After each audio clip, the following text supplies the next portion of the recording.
تو علم کے اصول تو دونوں کے لیے ایک ہی ہے، تو پھر اس اصول سے اس کو پرکھا جاتا ہے۔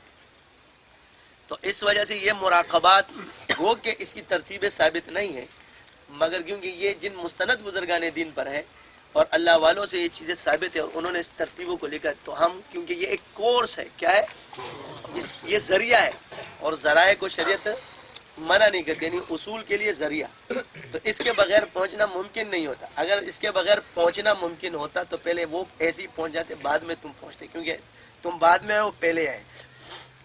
کیوں کہ پہلے والوں کو صحابہ نے یہ چیزیں نہیں کی ہوگی، کیونکہ ان کو فوراً نسبت حاصل ہو گئی، پھر تابعین کو نہیں ملی، کیونکہ جتنا کا زمانہ قرب کا ہے اتنا ان کو جلدی حاصل ہوا، لیکن مجاہدین تو اب دوری آ رہی ہے۔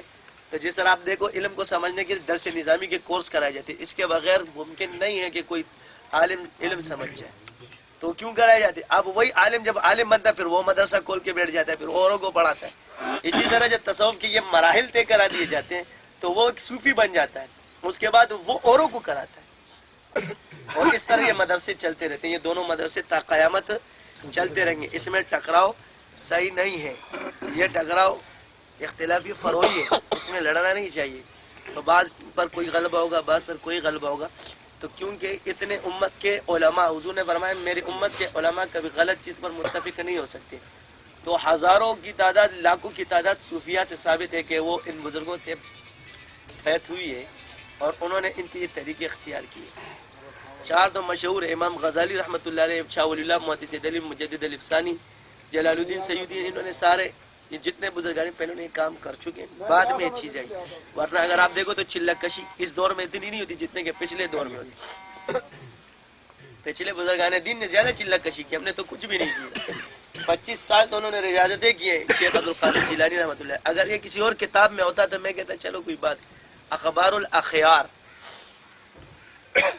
شیخ عبدالحق محدث دہلوی رحمۃ اللہ علیہ کی کتاب ہے، انہوں نے لکھا ہے، اور جب اتنے بڑے بزرگ نے ان کے بارے میں یہ حکایات لکھی تو ایسی تو نہیں لکھی ہوئی۔ تو یہ تمام چیزیں ثابت ہیں اس کے حصول کے لیے، کیونکہ ذکر لازم ہے، تو ان طریقوں سے انسان 24 گھنٹے کا ذاکر بن جاتا ہے۔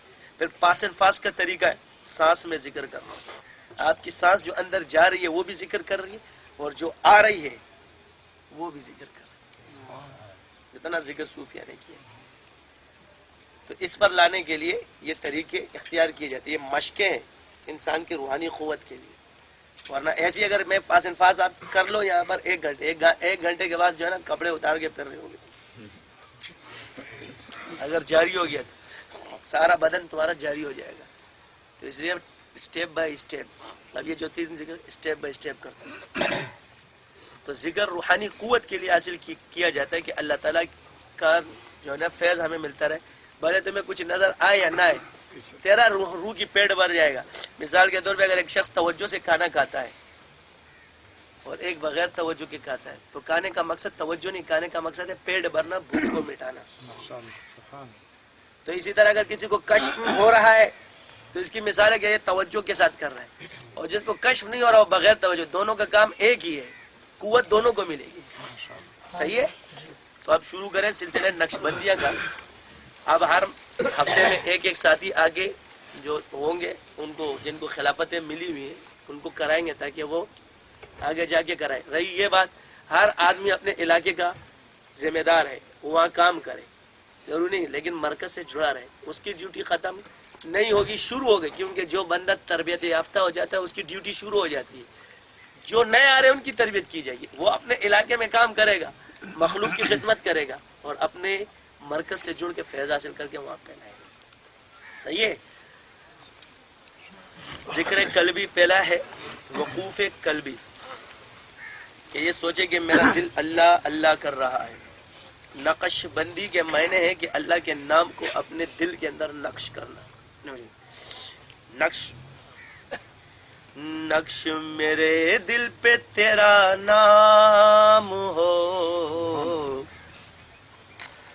تیری فکر مجھ کو صبح شام ہو، اللہ اللہ کے نام میرا کام ہو،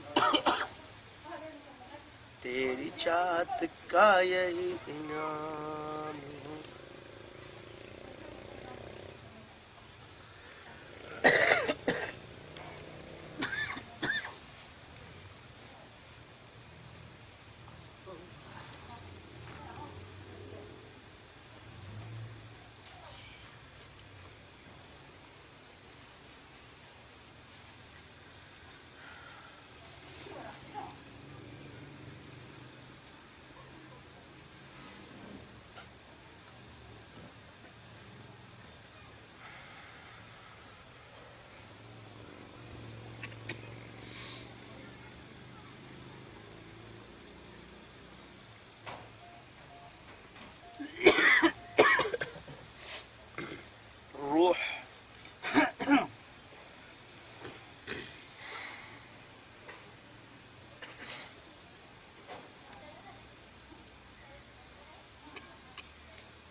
شیر